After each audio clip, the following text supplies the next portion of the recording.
우리 주 예수 그리스도의 하나님, 영광의 아버지, 하나님의 능력과 권세로 우리 주 예수를 죽은 자 가운데서 살리시고 하늘 보좌 우편에 영광을 주셔서 모든 권세들의 주로 삼으시고 교회 머리가 되게 하신 하나님, 세세 무궁토록 다스리시옵소서. 주님의 나라와 영광으로 부르신 백성들을 오늘도 하나님의 면전으로 부르셔서 하나님을 섬기게 하시니 감사를 드립니다.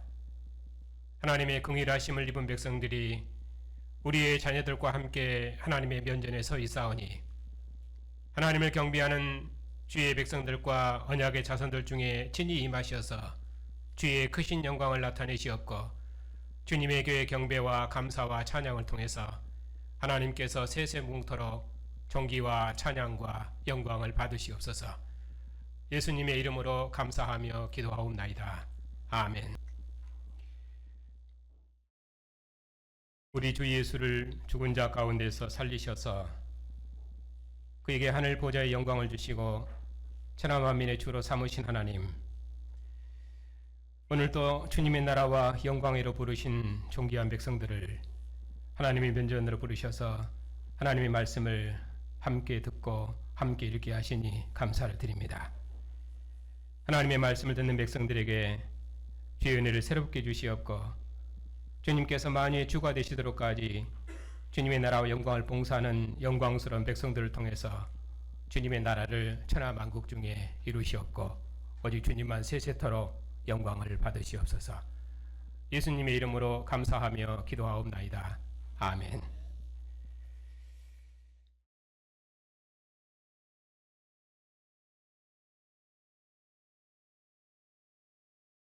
출애굽기를 크게 두 부분으로 나누면은 구원과 언약 체결로 나눌 수 있습니다. 구원은 18장까지이고 그리고 19장 이하에부터는 이제 언약 체결입니다. 언약 체결의 핵심은 하나님 이스라엘 중에 거하셔서 나는 너희 하나님이 되고 너희는 내 백성이 되리라입니다. 그 언약은 시내산에서 하나님이 이스라엘과 동행하는 법을 돌판에 새겨주시고 그 법을 법궤 안에 놓고 하나님이 친히 함께 하시는 성막을 짓도록 하시고 그 성막에 임하심으로 구원이 언약이 확정되었습니다. 그러면 구원은 무엇인가 했을 때 바로와 애굽의 권세로부터의 구원입니다. 그 구원은 바로와 애굽의 장자를 죽이고 애굽의 군대를 홍해 장사 지냄으로 이루어집니다. 그러므로 애굽에서의 구원은 일단 홍해에서 한 단락을 이룹니다. 그래서 홍해 구원 이후에 모세의 찬양이 있습니다. 그래서 15장까지가 한 단이다 하는 것을 염두에 두시면 좋겠습니다. 오늘은 6장 8절부터 7장 13절의 말씀으로 함께 은혜를 나누겠습니다. 먼저 이제 큰 구절을 말씀드리겠습니다. 여기 그 6장 8절부터 시작되는 오늘 말씀은 넓게는 15장까지가 한 단위입니다. 6장 28절부터 시작되는 오늘 본문. 먼저 단위를 이렇게 넓게 보고 전체 구조를 보면은 성경을 이해하는데 매우 유익합니다. 여호와께서 그 권능으로 이스라엘을 구원하신 역사를 해석하기 위해서는 문단 구분이 중요한데, 즉 기록의 문학적 형태를 잘 봐야 합니다. 이런 문단 구분이나 문맥을 뛰어넘어서 단어를 가지고 성경을 신학적으로 연결하면은 그것이 성경 해석, 즉 영의 지름길이 되는 것입니다. 그건 성경을 읽어 들어가는 아주 기본적인 개념부터 잘못된 것입니다. 어떤 말이든지 무엇을 나타내기 위해서는 그것을 나타내기 위한 표현법들이 있습니다. 같은 말도 배경이 다르면은 말의 의미가 달라지는 것입니다. 똑같은 내용도 표현하는 방식에 따라서 감동이 전혀 달라지죠. 그래서 성경의 구조도 성경도 그렇습니다. 그러니까 구조를 알면은 그 구조에서 말하는 메시지, 내용을 알 수 있기 때문에 일단은 문단을 구분하는 것, 구조를 파악하는 것이 기본입니다. 이스라엘을 애굽에서 구원하신 것은 이스라엘을 여호와의 군대로 삼는 구원이어서 이 말이 문단을 구분할 때 아주 중요한 구분점입니다. 그래서 오늘 말씀이 시작되는 6장 28절 앞부분, 끝부분에서도 여호와의 군대라는 말이 있고, 그리고 7장 4절에 보면은 또 내 백성, 내 군대 이스라엘 이렇게 해서 여호와의 군대라는 말이 있고, 또 12장으로 가면은 12장 17절에 보면은 너희는 무교절을 지키라, 이날에 너희 군대를 애굽 땅에서 인도하여 내었음이니라, 그렇게 말씀하시고, 또 41절에 보면은 430년이 끝나는 그날에 여호와의 군대가 다 애굽 땅에서 나오리라, 나왔은즉. 그리고 마지막 51절에서도 여호와께서 이스라엘 자손을 그 무리대로, 그 군대대로 같은 말입니다. 애굽 땅에서 인도하여 내셨다, 이렇게 말씀하고 있습니다. 항상 처음에 있는 말들 또는 어떤 문단의 끝에 있는 말들, 이런 것들이 그 단위에서의 중심 내용이 될 때가 매우 많습니다. 그러니까 그런 말들을 유심히 봐야 됩니다. 물론 단위가 오늘은 6장 28절부터 시작되고 6장 26절에 있는 내용은 앞에 문단에 속하지만은 전에 말씀드린 것처럼 문단 구분이라는 것이 칼로 무 자르듯이 딱딱 잘라지는 것이 아니라 상호 이렇게 교차적으로 연결되기 때문에 그런 것을 앞뒤로 잘 봐야 됩니다. 어떻든 이 단위에서 중요한 말은 이스라엘 자손을 여호와의 군대대로 인도했다 하는 말입니다. 그리고 또 하나는 애굽의 모든 신들과 그 군대를 심판했다는 내용입니다. 그래서 하나님이 이스라엘을 여호와의 군대로 구원하고, 그리고 애굽의 군대를 하나님이 심판하셨다는 것이 이 단위에서의 중요한 내용들입니다. 하나님께서 모세와 아론을 통해서 표적을 보였는데도 바로의 마음이 완하겠습니다. 마지막 표징인 그 12장은 바로의 마음이 완하게서 하나님께서 바로의 장자와 그 신들을 심판하셨다고 말씀하십니다. 그리고 14장에서는 하나님께서 애굽의 군대를 홍해에 장사 지내셨습니다. 바로 이런 말들이 단락의 끝에 있는 내용들입니다.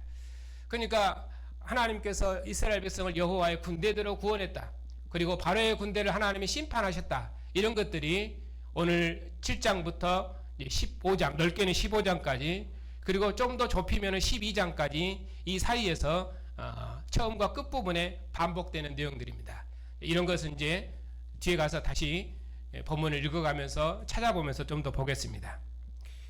그리고 이 구원의 목표는 이스라엘로 절기를 지켜서 여호와를 섬기는 백성 삼는 것입니다. 여호와께서 이스라엘을 주의 처소와 주의 성소 삼으셔서 영원토록 다스리실 것입니다. 하나님은 이스라엘의 하나님이 되시고 이스라엘은 하나님의 백성이 되어서 영원토록 하나님을 섬길 것입니다. 그리고 유월절을 지키는 백성으로 구원하실 것입니다. 이렇게 가나안 땅에서 하나님을 섬기는 일로 출애굽을 완성합니다. 그러므로 이렇게 먼저 전체적인 구조를 아는 것이 내용을 이해하는 데 매우 중요합니다. 자, 그러면 먼저 큰 틀을 봤는데 한 걸음 더 들어가 보겠습니다. 이스라엘 자손을 여호와의 군대대로 구원했다 하는 이 말이 문단 구분에서 아주 중요한 기준점이 된다고 말씀을 드렸습니다. 문단을 구분할 때는 앞에 문단의 끝이 뒤에 문단의 서론을 이루어서 연결되는 경우들이 많고, 그 다음에 그 사실을 쭉 설명하고 나서 뒤에는 다시 같은 말로 결론을 내리는 그런 구조가 일반적입니다. 그래서 6장 28절부터가 새로운 단위인데 그 앞에 무슨 말이 있냐면은 아까 우리가 본 것처럼 26절에 이스라엘 자손을 그들의 군대대로 애굽 땅에서 인도하라 하신 여호와의 명령을 받은 자는 모세와 아론과 모세요. 또 애굽 왕 바로에게 이스라엘 자손을 내보내라 말한 사람도 이 모세와 아론이었더라. 요점은 군대대로 인도했다. 또 인도한 사람은 모세와 아론이다. 그 말이죠. 그 다음에 7장 7절을 보면은 그들이 바로에게 말할 때 모세는 80세였고 아론은 83세였더라. 6장에서도 그렇습니다만은 성경은 이 족보나 나이를 말함으로 단위를 구분할 때가 많습니다. 그래서 모세와 아론의 족보를 말하면서 한 단락을 맺었었지요. 그들이 이스라엘을 인도했다고 말하면서 이제 드디어 모세와 아론의 나이를 말함으로 또 한 단락을 끝냅니다. 다시 말하면 6장 26절을 보면은 이스라엘 자손을 그들의 군대대로 인도했다 이렇게 돼 있고 7장 4절에서 바로가 너희 말을 듣지 아니할 터인즉 내가 내 손을 애굽에 뻗쳐 여러 큰 심판을 내리고 내 군대 내 백성 이스라엘 자손을 그 땅에서 인도하여 낼지라 이렇게 되어 있습니다. 이스라엘 자손을 여호와의 군대로 그렇게 묘사하고 있습니다. 그리고 이제 또 여호와의 군대라는 말이 6월절 사건에서 또 나옵니다. 12장 17절입니다. 같이 찾아보겠습니다.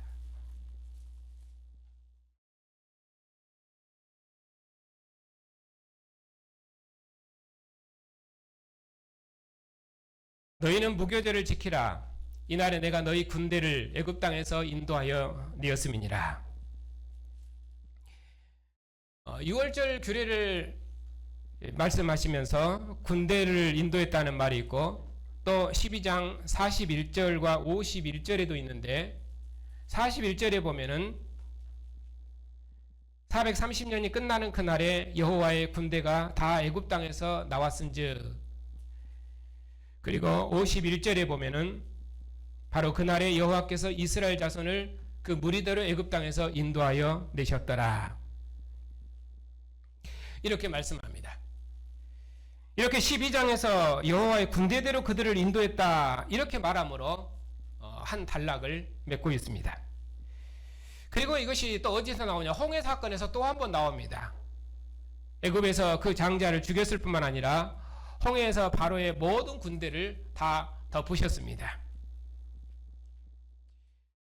그러므로 7장부터 15장까지의 중심 내용은 이스라엘을 여호와의 군대대로 구원해냈다. 그러니까 여기서 이스라엘의 구원은 여호와의 군대로 구원한 것이죠. 그러면 누가 이스라엘을 구원하십니까? 여호와의 군대이기 때문에 여호와께서 친히 이스라엘 위에 싸우셔서 애굽 사람을 치셨습니다. 여호와께서 바로의 군대를 다 덮으셨고 여호와께서 이스라엘 자손을 바다 가운데를 육지로 향하게 하셨습니다. 이스라엘 백성들은 아무것도 한 것이 없습니다. 가나안 땅에 들어가서도 여리고성을 무너뜨린 것도 다 하나님이 하셨습니다. 그러므로 여기 6장 28절부터 여기 7장 7절은 이스라엘 자손을 그들의 군대대로 인도했다 하는 것에 대한 도입부라고 볼 수 있습니다. 왜냐하면 이 단위가 15장까지 전체 단위를 출발하는 도입부이기 때문입니다. 그래서 여기 7장 4절에 보면은 내 군대 내 백성 이스라엘 자손을 그 땅에서 인도하여 내겠다 이렇게 말씀하신 것입니다. 그러니까 구원의 성격이 이스라엘 여호와의 군대로 구원하는 것이죠. 특별히 12장에서는 여호와의 군대라는 말이 제일 끝에만 있는 것이 아니라 그 장의 중요한 부분마다 거듭 반복됩니다. 그런 구조와 형식을 따라 읽으면은 문맥을 이해하기가 쉽습니다. 자, 다시 보십시다. 6장에서 족보를 기록함으로 한 단락을 마쳤습니다. 그런데 2장에 보면은 모세 출생 이야기를 하면서 레위지파의 헌신으로 시작했습니다. 그리고 드디어 6장에 와서 레위지파의 족보를 말합니다. 이처럼 레위지파의 족보로 시작해서 레위지파의 족보로 마치면은 그러면은 여기까지가 한 단위입니다. 그런 것들이 단위를 구분하는 이제 구분점들입니다. 그리고 이제 그 안에 어떤 일이 있냐면은 하나님께서 모세를 물에서 구원하신 일, 그리고 하나님께서 모세를 하나님의 산으로 부르신 일, 그리고 하나님께서 모세에게 하나님의 권세의 지팡이를 주어서 보내신 일, 그리고 모세가 바로에 가서 증거한 일, 이런 것들이 이제 2장부터 6장 사이에 다 들어 있습니다. 이렇게 단락의 끝은 새로운 단락의 토대를 놓는다고 했습니다. 그래서 여기 단락의 끝에서 이스라엘 자손을 그 군대대로 인도한 사람은 모세와 아론이었더라 이렇게 말하고, 물론 저 뒤에 12장 41절에 보면은 아까 읽었던 것처럼 하나님께서 이스라엘을 여호와의 군대대로 인도했다는 말로 끝내고 있습니다. 그리고 이 군대대로 인도한 것이 다음 단락 14장에서 또 한 번 반복됩니다. 그러니까 12장에서는 바로의 장자를 심판하시면서 여호와의 군대로 구원했다 이 말을 하고, 그리고 14장에서는 애굽의 군대를 홍해에 장사 지내면서 여호와의 군대로 구원했다 이렇게 말씀합니다. 그러니까 심판을 두 번 반복함으로 이스라엘은 여호와의 군대로 구원했다 하는 것을 거듭 강조해서 말하려고 하는 것입니다.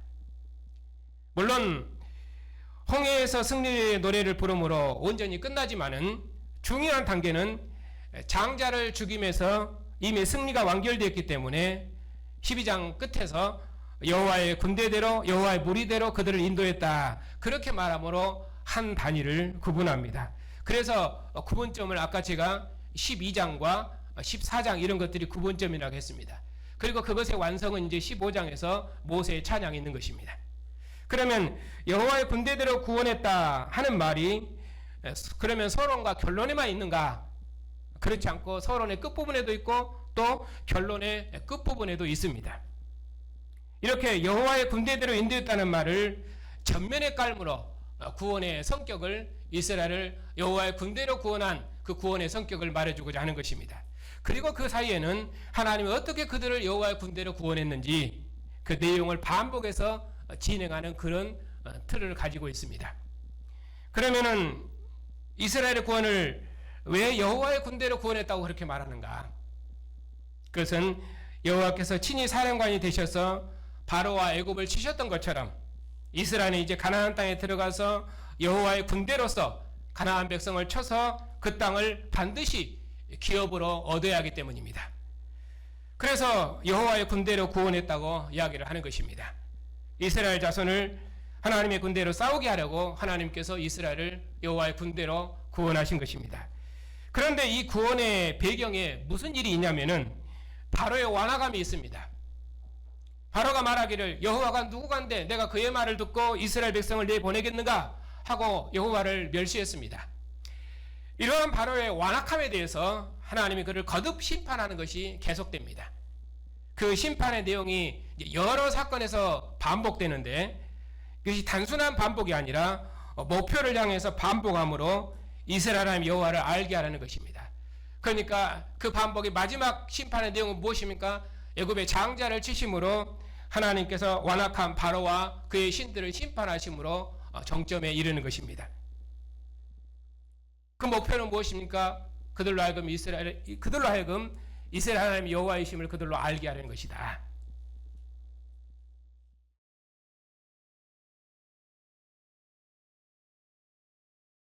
오늘 본문을 강론하기 전에 먼저 좀 길게 전체 구절을 통해서 여기 15장까지 여기 앞에까지 전반부의 전체적인 내용을 흐름을 말씀을 드렸습니다. 왜냐하면 이런 개념을 우리가 염두에 두고 있어야 오늘 말씀을 이해하는데 유익하기 때문에 이 말씀을 드렸습니다. 이런 일들을 여러분들이 번거롭게 생각하지 마시고 거듭 반복해서 성경을 읽음으로 전체의 틀, 구조, 반복되는 내용이 무엇인지 그런 것들을 통해서 핵심은 무엇인지 문장을 앞뒤로 읽고 이렇게 흐름을 따라 읽어줘야 되지 단어의 의미를 신학적으로 연결을 해서 읽어 들어가는 그것은 성경을 바르게 읽어가는 방식이 아닙니다.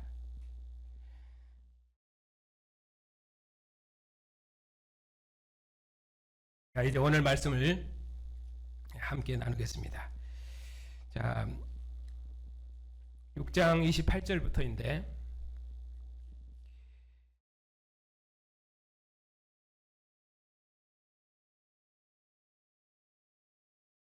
개념은 설명했습니다마는 그래도 제가 한번 읽겠습니다. 여호와께서 애굽 땅에서 모세에게 말씀하시던 날에 여호와께서 모세에게 이르시되 나는 여호와라. 내가 내게 이르는 바를 너는 애굽 왕 바로에게 다 말하라. 모세가 여호와 앞에 아뢰되 나는 입이 둔한 자이오니 바로가 어찌 내 말을 들으리이까.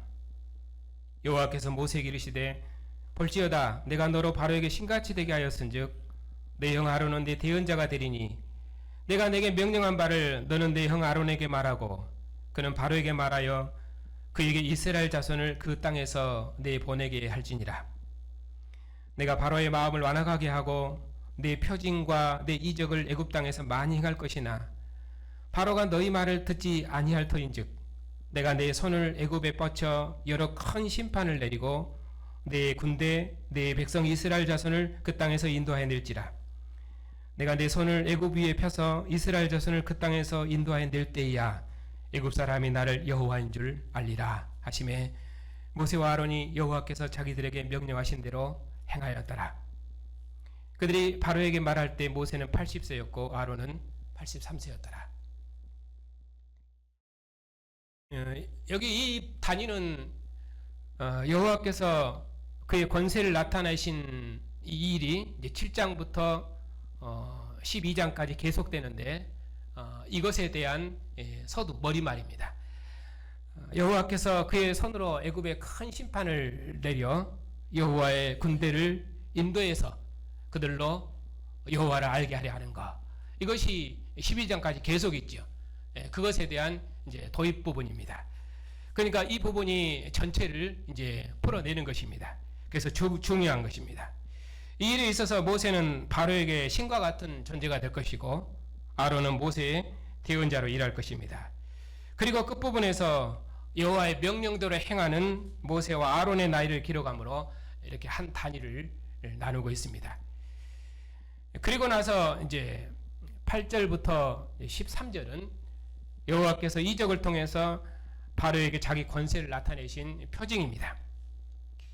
이 표징이 나머지 모든 표징 그리고 그 재앙의 서두입니다. 모세와 아론을 통한 구원은 모든 권세의 주관자이신 하나님의 구원입니다. 그러므로 바로가 요구한 이적에 대해서 아론이 지팡이를 바로 앞에 던졌을 때 지팡이가 뱀이 됐습니다. 바로의 술사들도 지팡이로 뱀을 만들었는데 아론의 지팡이가 술사들의 지팡이를 삼켰습니다. 이 이적에서 여호와께서는 그의 권세를 바로에게 나타내셨습니다. 그러나 여호와의 말씀대로 바로가 완악해서 모세와 아론의 말을 듣지 않았습니다. 그리고 이어서 하나님께서 애굽을 심판하신 10가지 재앙이 있습니다. 그러므로 지팡이가 뱀이 되게 하는 이 표정은 앞으로 있을 10가지 이 표적의 재앙의 서러운 격이 되는 것입니다. 오늘 본문에 이제 요점 흐름만 말씀드렸습니다. 자, 그러면 이제 조금 더 한 걸음 더 들어가 보겠습니다. 자, 이 지팡이가 뱀이 된 이 이적, 이 이적은 여호와가 누군가 하고 조롱하는 바로에게 보이신 표징입니다. 뱀은 권세를 상징합니다. 이전에 하나님께서 모세의 손에 하나님의 지팡이를 주시면서 내가 애굽으로 돌아가거든 내가 내 손에 준 이적을 바로에 표생하여 다 행하라고 말씀하셨습니다. 어떤 이적이냐면은 그 7장 1절에 보면은 내가 너를 바로에게 신같이 되게 하였은즉 너는 내 형 아론은 내 대언자가 되리니 하면서 이제 쭉 말씀하시는데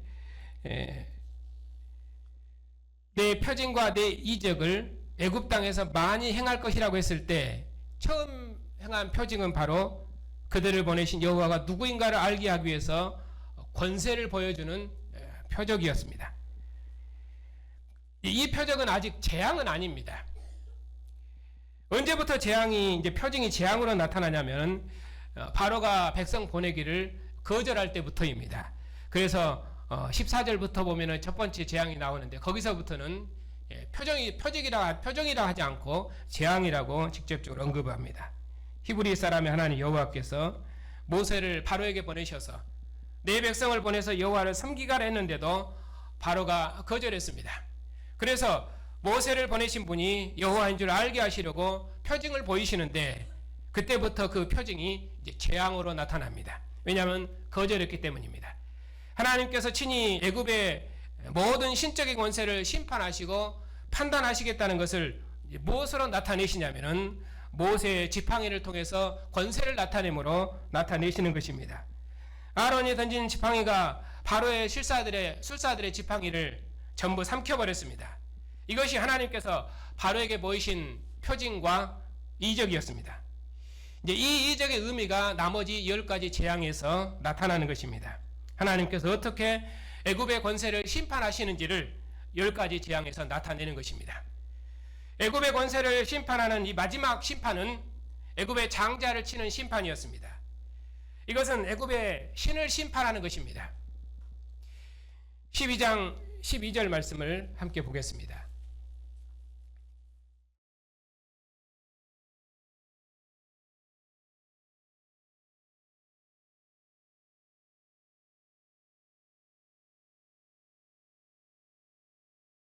내가 그 밤에 애국 땅에 두루 다니며 사람이나 짐승을 막론하고 애굽 땅에 있는 모든 처음 난 것을 다 치고 애굽의 모든 신을 내가 심판하리라. 나는 여호와라. 지팡이가 뱀이 되게 하는 이 표징은 앞으로 있을 10가지 재앙의 머리적인 성격이라고 했지요. 하나님이 바로에게 친히 그 권능을 보이시는데 아론의 지팡이가 술사들의 지팡이를 삼킴으로 하나님께서 애굽의 모든 권세를 심판하시고 모세와 아론의 하나님 여호와만 참 권세자이심을 그 심판을 통해서 바로에게 증거한 것입니다. 그리고 나머지 10가지 재앙은 오직 여호와만 참 권세자임을 여러 면에서 나타내시는 것입니다. 그러니까 표적과 이적을 모두 합치면은 그러면 이제 11개가 되는 것이죠.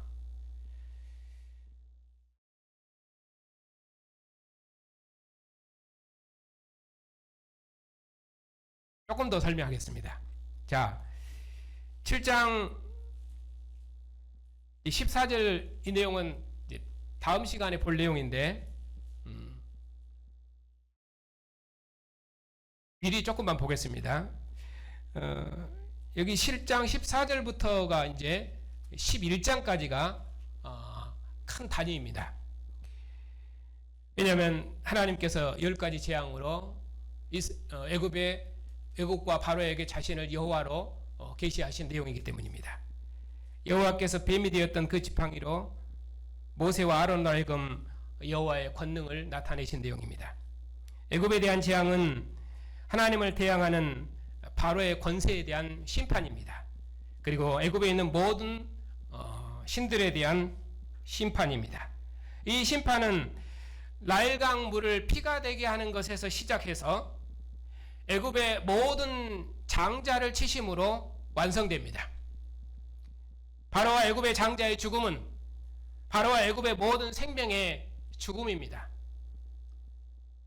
바로와 애굽의 모든 생명이 하나님을 대항했기 때문입니다. 그런 바로와 애굽을 하나님께서 장자를 죽이심으로 그들의 생명을 심판하신 것입니다.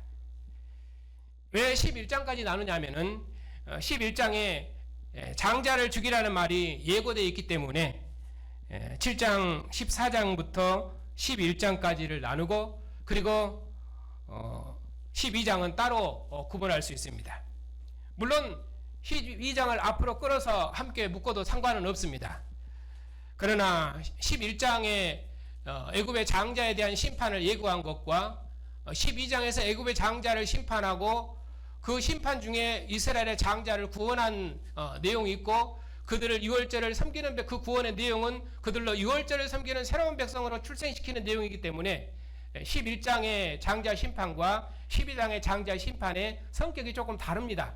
그래서 11장을 한 단위로 묶을 11장까지를 문단을 나눌 수도 있고 12장까지를 문단으로 나눌 수 있고 그런 것은 상관은 없습니다. 그러나 일단은 성격이 다르다. 그런 개념들을 좀 가지고 있으면 좋다 그 말입니다. 자, 그리고 나서 이제 그 재앙의 머리가 뭐냐면은 아론의 지팡이가 술사의 지팡이를 삼키는 것이었습니다. 그리고 그 재앙들은 무엇입니까? 나일 강물을 피가 되게 하는 재앙으로부터 시작해서 애굽의 장자를 죽이는 재앙으로 끝난다고 말씀을 드렸습니다. 그리고 그 사이에 재앙들의 성격을 좀 구분해 보면 세 개씩 이렇게 구분이 되어 있습니다. 이런 것들은 그 구분이 딱 이거다 저거다 OX는 아니지만은 제가 보는 관점은 그렇게 구분이 되어 있었습니다. 그래서 이런 것들을 앞으로 이제 설교하면서 조금 더 보겠습니다. 자, 이제 그런 의미에서 이제 다음 시간부터 애굽의 10가지 재앙들을 쭉 볼 것이기 때문에 먼저 오늘 맛배기로 그 단위의 구조를 조금 보고 그리고 말씀을 마치겠습니다.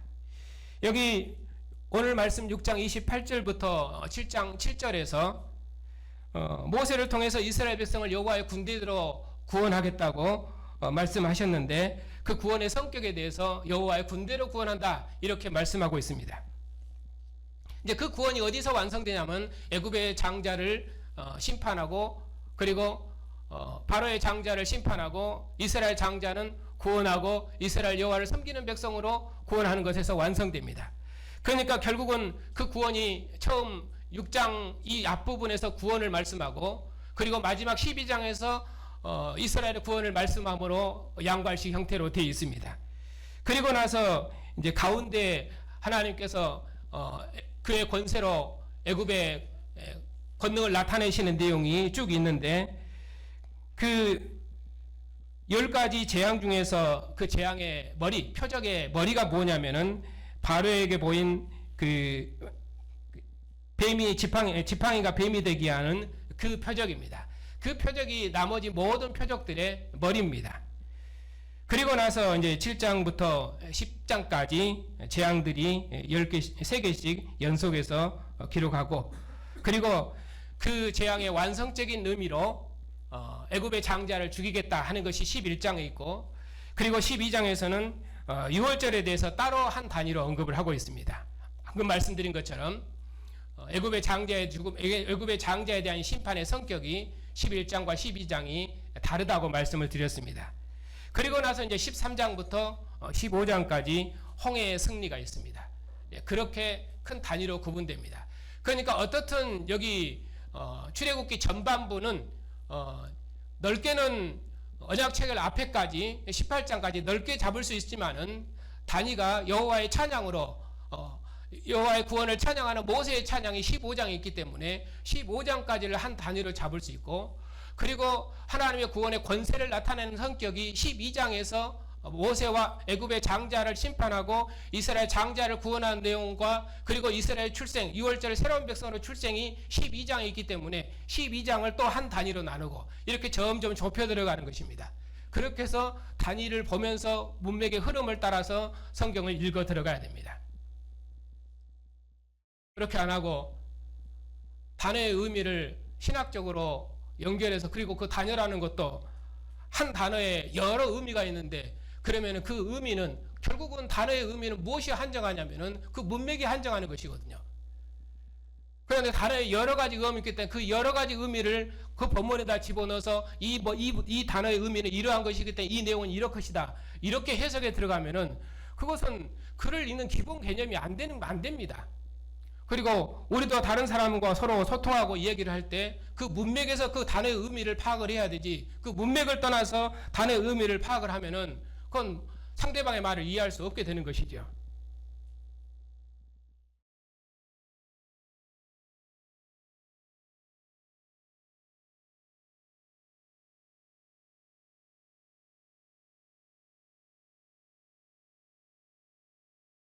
자,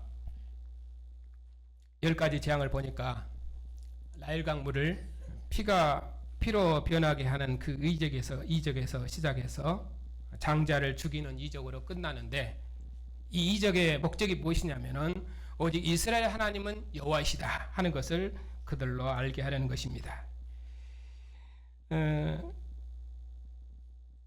나일강물을 피가 되게 하는 것, 나일강은 애굽의 생명의 젖줄입니다.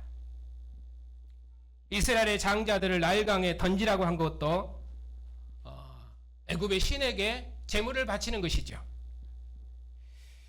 애굽의 공주가 나일강에서 목욕하러 나왔다고 했는데 그것도 요즘식으로 하면은 해수욕장 나왔는가 그렇게 해석하겠지만은, 그러나 그것보다는 나일강에서 나일강물로 자기 몸을 정결케 하는 것, 그 정결 의식이 아닌가 저는 그렇게 생각됩니다. 왜냐하면 나일강은 그의 생명이고 그들의 생명이고 그들의 생명의 신과 같거든요.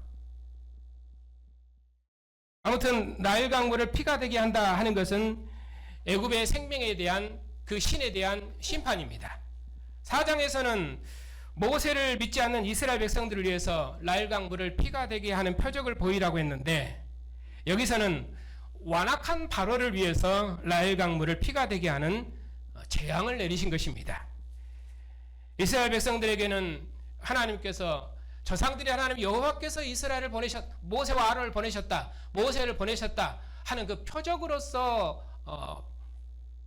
나일강물이 피가 되게 하는 것이었고, 여기서는 완악한 바로를 심판하는 의미로서 나일강물을 피가 되게 하는 것이기 때문에 이것은 재앙적인 성격이죠. 그러니까 같은 표적이라도 성격이 다르다 그런 말입니다. 그런데 나일강에 이 피가 되게 하는 표적은 7일 동안 표적이고, 또 마지막 표적인 애굽의 장자를 치시고 유월절을 지키는 것도 7일 동안 지킵니다. 이렇게 첫 표적과 마지막 표적이 그렇게 연결되어 있습니다. 나일강물을 피가 되게 하는 이 표적을 통해서 하나님께서는 생명을 주시는 분이요 생명의 심판자이심을 계시하신 것입니다. 그리고 표적의 완성으로서 장자 심판인데, 그 기력의 장자는 그 기력의 시작입니다. 기력의 시작은 장자입니다.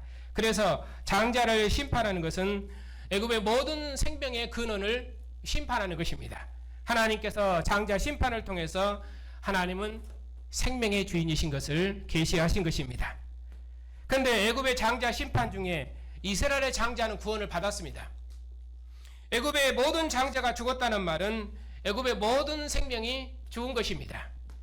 그런데 이스라엘의 장자는 어린 양의 죽음을 통해서 구원되었습니다. 그들은 어린 양을 통해 하나님께 대속된 백성으로 구원된 것입니다. 하나님께 드려진 백성으로 구원된 것입니다. 하나님을 섬기는 백성으로 구원된 것입니다. 여호와가 누구이게 하고 하나님을 대항하는 바로와 애굽의 장자를 여호와께서 심판하시고 어린 양의 죽음을 통해서 이스라엘 자손을 하나님의 장자로 새롭게 출생시킨 것입니다. 그러니 유월절은 새로운 인류로서 이스라엘의 출생입니다. 그 구원의 일을 하나님께서 예수님을 죽은 자 가운데서 살리심으로 하나님의 구원 역사를 종말론적으로 완성하신 것입니다. 바로와 애굽의 장자를 심판한 정도가 아니라 죽음의 권세를 심판하시고 죽음을 이긴 생명으로 출생된 새로운 나라와 새로운 통치와 새로운 시대를 가져오신 것입니다. 그것이 하나님의 구원입니다. 예수의 죽음에서 죽음의 시대는 끝났고 예수의 부활에서 영원한 생명의 시대가 온 것입니다. 그 생명의 영을 교회에 부으셔서 교회를 새로운 피조물로 지으신 것입니다. 이스라엘 자손은 하나님의 군대로 하나님 앞에 절기 지키는 백성으로 구원되었습니다. 모세가 바로에게 말하기를 내 백성을 보내라. 그들이 내 앞에서 절기를 지킬 것이니라. 그들이 나를 섬길 것이니라. 그러나 만일 바로가 듣지 아니하면 하나님께서 바로에게 재앙을 더하셔서 내가 여호와인 줄 알게 하리라. 그렇게 말씀하셨습니다. 하나님의 구원은 그들을 여호와의 군대로 구원하셨을 뿐만 아니라 그들을 절기를 지키는 백성으로 구원하셨는데, 그 구원이 가나안 땅 다윗 왕조에게서 완성되었습니다. 주님께서 백성을 인도하사 그들을 주의 기업의 산에 심으시고 주의 초소 삼으시고 주의 손으로 지으신 성소 삼으심으로 그의 구원을, 출애굽의 구원을 완성하셨습니다. 그리고 이제 구약 역사의 끝날에 그리스도 예수 안에서 하나님을 영원히 기뻐하고 즐거워하는 몸으로 사한 제사를 드리는 백성, 곧 주님의 교회를 세우심으로 그의 구원을 종말론적으로 완성하셨습니다. 이 역사를 아는 것이 우리의 구원입니다. 이 역사에 우리의 역사를 일치시키는 것이 우리의 구원입니다.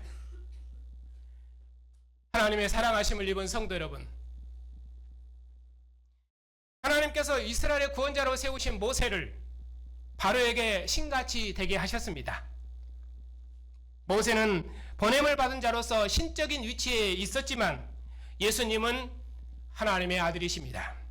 그분은 하나님의 본체의 형상이십니다. 그분은 말씀이 육신에 우리 가운데 거하신 하나님의 아들이시며 곧 독생하신 하나님이십니다. 예수님은 하나님의 아들로서 생명과 심판의 모든 권세를 가지신 분이십니다. 하나님께서는 그런 아들을 세상에 보내심으로 우리를 주님의 나라와 영광으로 구원하셔서 주님의 나라를 섬기도록 하신 것입니다. 여호와께서 이스라엘을 여호와의 군대대로 구원하셨습니다.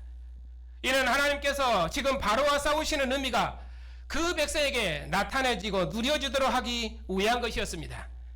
항상 군대는 그 왕의 승리를 상속받고 그 승리를 나타내야 됩니다.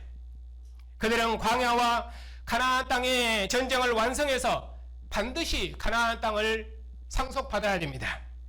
이제 예수의 부활에서 죽음은 영원히 정복되었습니다. 사망이 이김에 삼킨 바 되었습니다. 그러므로 이제 우리는 그 승리의 전투에 참여하는 주님의 군병입니다. 우리는 사망과 음부가 영원한 불못에 던져지기까지 세상 나라를 우리 주와 그 그리스도의 나라로 구원하는 하나님의 마지막 전투에 참여하는 주님의 군대들입니다. 하나님께서 주님의 군대를 통해서 주님의 나라를 천하 만국 중에 이루실 것입니다. 이러한 역사관이 역사의 종말을 사는 우리의 믿음의 능력이고 권세입니다. 여호와께서 이스라엘의 구원을 위해서 바로와 애굽의 장자를 심판하시고 자기 백성을 유월절 지키는 백성으로 새롭게 구원하시고 하나님의 성소에서 하나님을 섬기는 백성으로 구원하셨습니다.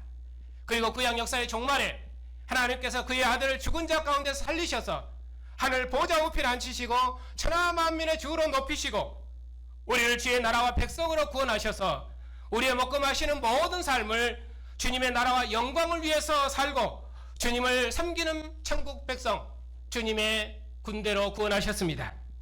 이러한 믿음이 세상을 이기는 우리의 능력이고 권세입니다. 하나님의 능력과 권세로 부르심을 받은 성도 여러분, 오늘 또 부활하신 주님께서 그의 영으로 친히 이 모임 중에 임하셔서 이것이 내 몸이니 먹으라 하시고 이것이 내 피니 마시라 하신 하늘의 생명의 거제를 우리에게 허락하셨습니다. 주님 재림하시면 우리를 주님의 나라 백성으로 대속하신 주님을 우리가 얼굴로 뵙고 영원한 영광의 잔치에서 즐거워하게 될 것입니다. 그러므로 죽은 자 가운데 부활하신 예수께서 하나님의 아들이심을 확실히 믿고 주님의 상에 앉는 것을 우리의 모든 소망과 기쁨으로 삼고 우리의 먹고 마시는 모든 삶을 주님의 나라와 영광을 위해서 다 드리십시다. 우리가 한 주님을 왕으로 섬기는 주님의 나라 백성이 되었고 한 피와 한 살로 연합된 한 몸의 지체로 구원을 받았으니 주님의 나라와 영광을 위해서 우리의 모든 생을 다 드리고 하나님이신 생명의 선물을 주님의 몸의 지체와 함께 나누고 한 상에서 먹고 마시는 이 생명의 교제를 우리의 모든 생명과 소망과 기쁨으로 삼고 주님께서 영원토록 다스리시는 영광의 나라를 소망하며 주님의 나라와 영광을 힘있게 봉사하는 복된 백성들이 다 되시기를 주님의 이름으로 축복합니다.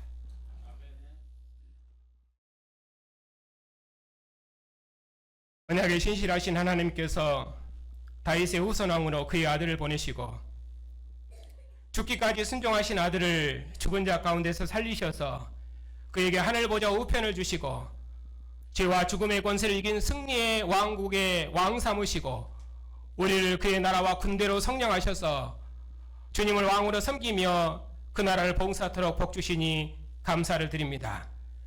하나님께서 예수님을 죽은 자 가운데 살리셔서 만왕의 왕이 되게 하신 이 사실을 확실히 믿고 주님께서 천하 만민 중에서 세세뭉토록 정기와 찬양과 영광을 받으시는 이 영광의 나라를 봉사하는 일에 우리가 주님의 군대로서 충성하고 모든 생을 다해서 주님의 영광을 힘있게 봉사하는 복된 백성들이 다 될 수 있도록 주의 은혜를 새롭게 주시옵소서.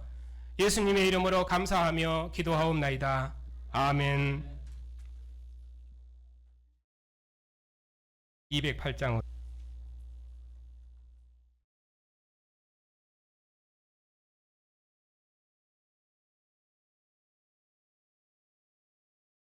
하나님 아버지, 하나님의 영원한 진실하심을 따라 이 세상 임금의 권세 아래 있는 우리를 성령하셔서 우리를 주님의 나라와 그의 군대로 구원하시고 우리의 먹고 마시는 모든 삶을 주님의 나라와 영광을 위해 사는 백성 삼으셨으니 감사를 드립니다. 주님 다시 오셔서 주님의 나라가 이 땅에 온전히 세워지도록까지 예수께서 하나님의 아들 그리스도이심을 증언하는 주의 교회를 통해서 하나님께서 주님의 나라를 천하만국 중에 이루시옵고 오직 하나님만 세세뭉토록 존귀와 찬양과 영광을 받으시옵소서. 하나님 아버지, 언약의 부모를 따라 하나님의 집에서 하나님을 예배하며 섬기는 우리 자녀들을 하나님께서 지키시고 인도해 주시옵소서.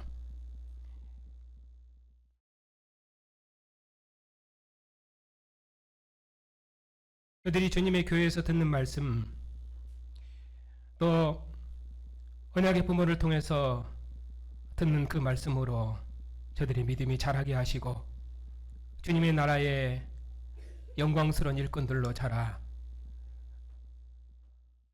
주님의 자랑과 영광과 기쁨이 다 되게 해주시옵소서. 자비하신 주님, 여러 모양으로 어려움 가운데 있는 성도들을 기억해 주시옵소서.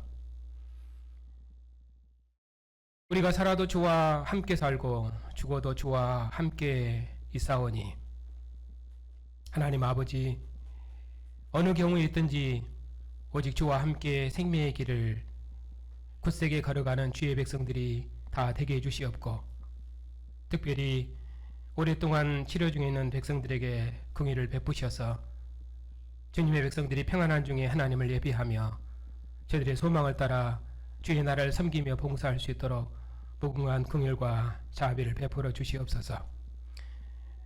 만왕의 왕이 되신 주님, 이 땅의 권세자들이 저들에게 권세를 주신 하늘의 주를 두려워하고 공의로운 도로 하나님의 백성을 통치하는 주님의 종들이 다 될 수 있도록 은총을 베풀어 주시옵고 이 땅의 전쟁이 그치고 평화로운 세상이 이루어져서 하나님의 백성들이 평안한 중에 하나님의 은총을 누리며 살아갈 수 있도록 복 주시옵소서.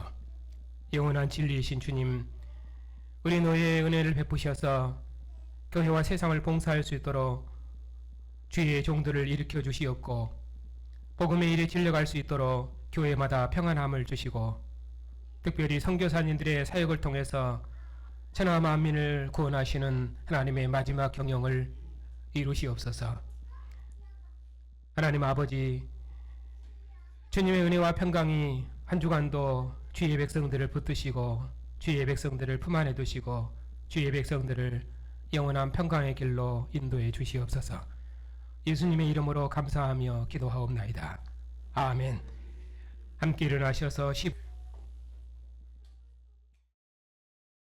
만왕의 왕이 되신 우리 주 예수 그리스도의 은혜와 아들을 죽음에서 일으키신 하나님의 권세와 천하 만민을 구원하시는 성령의 인도하심과 교통하심이 하나님을 경배하고 찬양하는 주님의 군대 위에 이제부터 영원토록 함께 하시기를 축원하옵나이다. 아멘.